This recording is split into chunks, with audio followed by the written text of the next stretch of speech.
Hello folks, it's Mr Budd here. Welcome to our first ever online lesson as a Year 12 music class. This isn't how I'd normally choose to do a first lesson, but given current circumstances we'll give it a whirl and see what happens. The plan for today is that we're going to do two things. First of all, we're going to look at an overview of the A-level music course, partially so that you know what you've signed up to, but also so that you're broadly familiar with the outline of the course. Secondly, we're also going to set our first introductory assignment for the course as well. I'd suggest having a pen and paper handy so that you can write down any thoughts as you go. Here we go. So, we are going to be following the A-level music course from the WJEC. You will notice that there are three strands of the course on the screen: performing, composing and appraising. We're going to look at each section in detail, as well as what you have to do for each section. First of all, performing. This is the section that you're probably most familiar with, as we're all musicians, so we do this already. For the AS level music course, you'll be required to perform for between 6 and 8 minutes to a visiting examiner at some point during the spring term. If you study GCSE music, this is different to what you're used to. Unlike where you record yourself with just yourself and then send it to an external moderator, this is different. You're performing to a live examiner who is in the room with you. That's a good thing. This is worth 12% of your overall qualification and is marked out of 60. We'll have a closer look at the mark scheme for this later in the video. Some frequently asked questions at this point. First of all, do I have to perform in front of an audience? No, this isn't a requirement of the course. You will be required to perform, but only in front of an examiner. That happens in the spring term. Secondly, how hard do my pieces need to be? So the pieces need to be roughly equivalent to grade 5 for the various exam boards, things like Trinity Guildhall or the ABRSM. Your instrumental or singing teacher will be well placed to provide you with this information. Thirdly, do I get to choose the repertoire?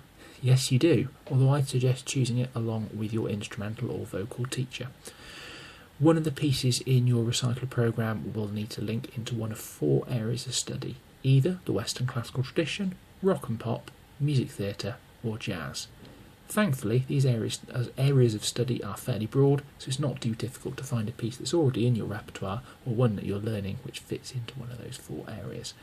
Again, I'd advise choosing your pieces carefully along with your instrumental or vocal teacher, but we've got plenty of time to get that sorted as we go through the course.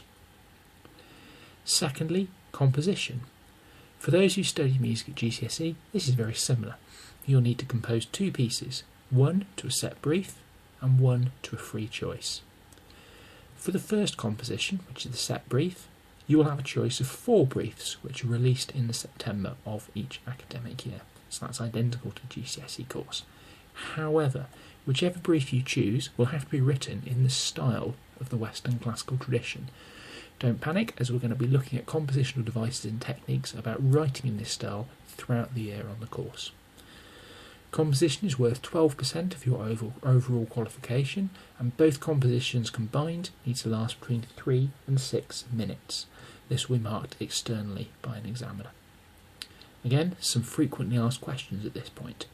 First of all, what technology should I use to compose? The simple answer is whatever you feel most comfortable with using. We tend to use a program called Specialisation in class, simply because it's a good tool for notating scores. However, there is a wealth of compositional tools out there that you can use.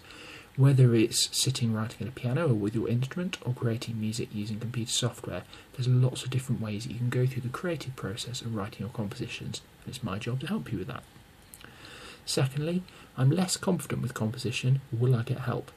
Yes, I run composition help sessions after school during term time, as well as occasional breakfast sessions before school as well. We're also going to be looking at skill sessions in our lessons as well, particularly looking at how to write within the Western classical tradition. Finally, Unit 3, which is appraising, or the exam. This is again similar to GCSE music, if you've studied that, where you sit an exam in the June of the year that you are taking the course. For AS level music, you are going to be studying music from 2 separate areas of study.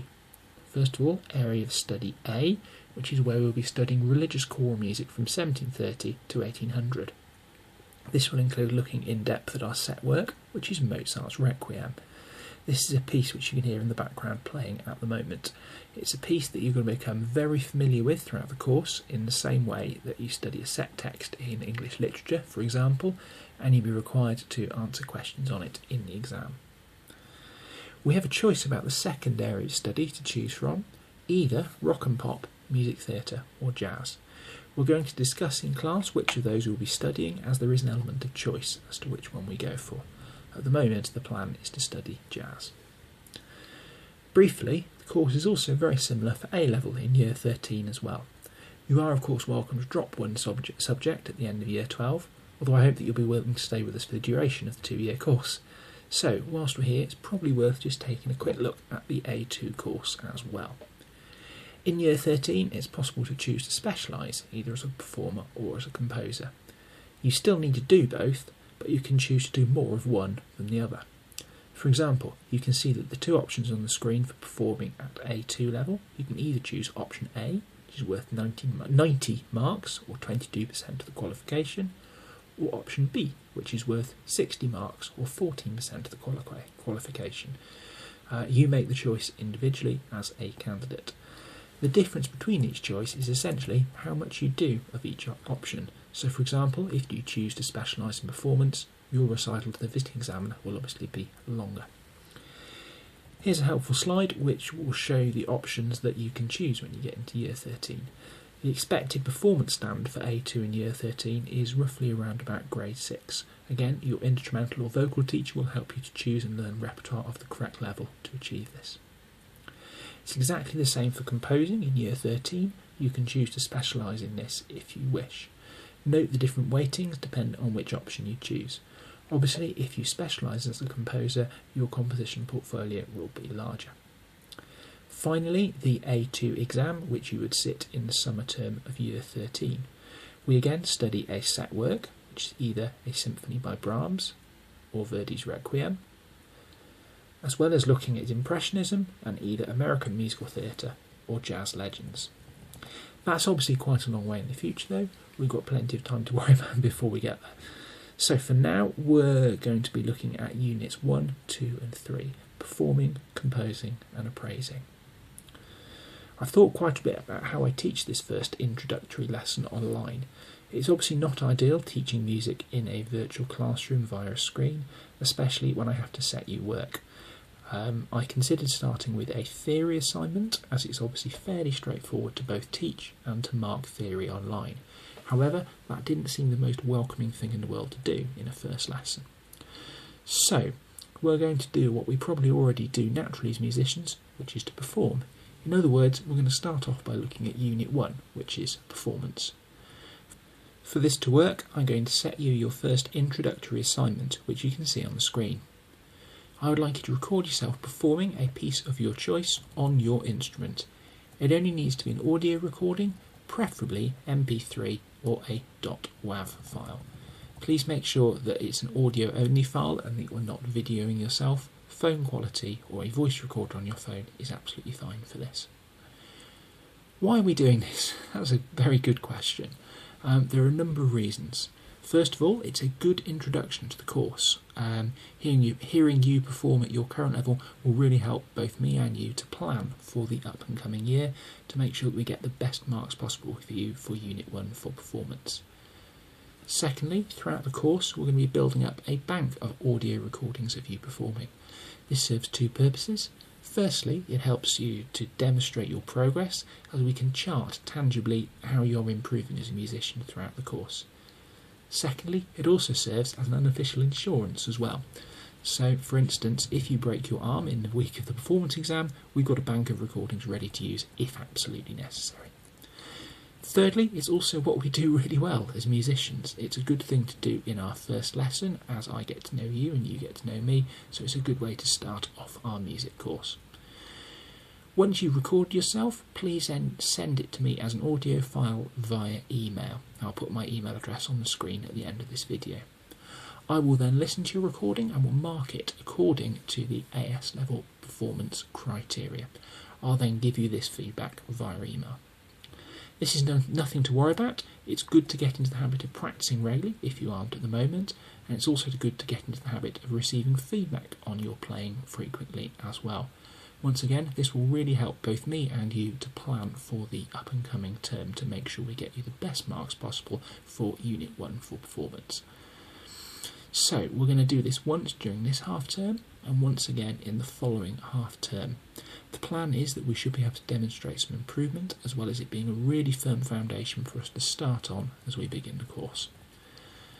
So let's have a quick look at the mark scheme. You'll notice that it's divided into 3 separate columns: accuracy, technical control and expression and interpretation. For the accuracy column, you essentially need to make sure that you're performing your piece exactly as it's written. Make sure that all dynamic markings and phrasings are in, and that you're performing it at the tempo as intended by the composer. It also needs to be secure in terms of rhythm and pitch, or to use another word, fluent. For the technical control column, you need to ensure that your technique is spot on. This is obviously different for each instrument. Singers, be really aware of your intonation or tuning in this, as this is marked along with tone quality and projection. Finally, the expression and interpretation column. This is more tricky for me to mark via the internet, as I'm only listening to a recording of you. However, the text in the column is hopefully fairly self-explanatory. Above all though, please don't stress about this. It's absolutely nothing to worry about, as it's only an introductory task. For some of you, this will be the first time that you've done something like this, especially if you didn't study music at GCSE. That's absolutely fine, as I'm more interested at this stage in hearing what you do as a musician and then being able to give you some initial feedback on that. Obviously, once again, this will really help us to plan for the coming year. This is the first lesson in a journey that could take you right up to the end of year 13, and we need to start somewhere, so this seems a good place to start. For now, don't worry about the standard of your piece. I'd much rather hear some of what you're practicing and performing at the moment, or what you've been working on with your teacher prior to the current situation. It's also worth adding this isn't a test. In other words, your mark for this won't be recorded formally, nor used to pass any judgment on you as a learner. Instead, it's more to provide an introductory task to the course and to get you thinking about what repertoire you could choose to rehearse as we go through the practical element of this course. So, some practical points to note. First of all, choose repertoire that you know already or something that you're practicing at the moment, rather than learning something especially for this. Remember, this is our start point. I'd like to hear where you are at the moment and what you're working on as a musician at the moment, so we can plan for moving forward as we go through the course. Secondly, given the current situation, backing tracks are okay. Use whatever you need. There are some good piano accompaniments on YouTube, especially for graded ABRSM and Trinity Guildhall pieces.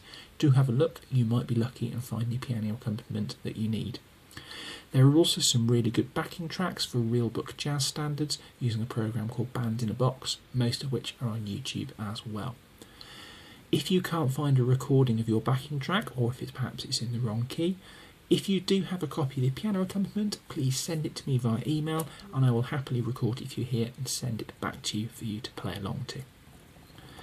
Thirdly, when you're recording, make sure that it's audio please, not video. Phone quality is fine. You can either use the voice recorder or MP3 or .wav files are best. Fourthly, remember that this isn't an exam, it's simply an introductory task to help us to plan for the course. If you've got any questions, my email address is on the screen now. The deadline for this first introductory assignment is on Hub, as well as some advice to specific students regarding the logistics of recording. Please do get in contact if you've got any questions. Also, don't forget that some of the skills audits are still outstanding too. If you haven't sent yours over yet, please do so when you can. Thank you to the students that have done that already.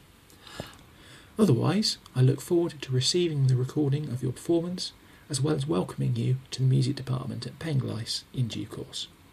Bye for now.